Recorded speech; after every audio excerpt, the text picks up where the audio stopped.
சென்னை அண்ணா பல்கலைக்கழக வளாகத்தில் பாலியல் வன்கொடுமைக்கு உள்ளான மாணவிக்கு நீதி கேட்டு மகளிர் அணி சார்பில் மதுரையில் இருந்து சென்னை நோக்கி இன்று பேரணி நடைபெறும் என பாஜக அறிவித்திருந்தது. இந்த பேரணிக்கு காவல்துறை அனுமதி மறுத்த நிலையில் மதுரை சிம்மக்கல் பகுதியில் பாஜக நிர்வாகி குஷ்பு தலைமையில் கையில் சிலம்பு ஏந்தி ஆர்ப்பாட்டம் நடைபெற்றது.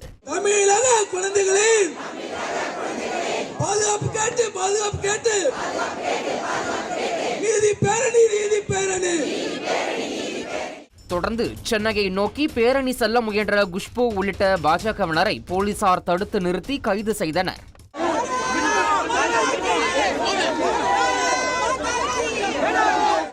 அப்போது பேசிய குஷ்பு பாஜகவை பார்த்து திமுக அரசு பயப்படுவதாக விமர்சித்தார்.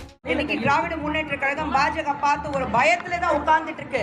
அடுத்த நாள் காலையில என்னத்தான் இவங்க அப்படியே எங்களை பார்த்துட்டு பேச போறாங்க, கேள்வி கேட்க போறாங்கன்னா அந்த பயத்துல தான் இருக்காங்க. முன்னதாக சிம்மக்கல் செல்லத்தம்மன் கோவிலில் உள்ள கண்ணகி சிலைக்கு பாஜக மகளிர் அணியினர் மிளகாய் வற்றலை இடித்து பூசியும் தீச்சட்டி எடுத்தும் நூதன போராட்டம் நடத்தினர்.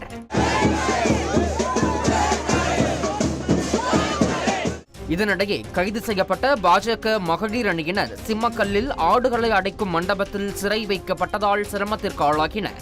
செய்தியாளர் பிரபு வழங்கும் கூடுதல் தகவல்.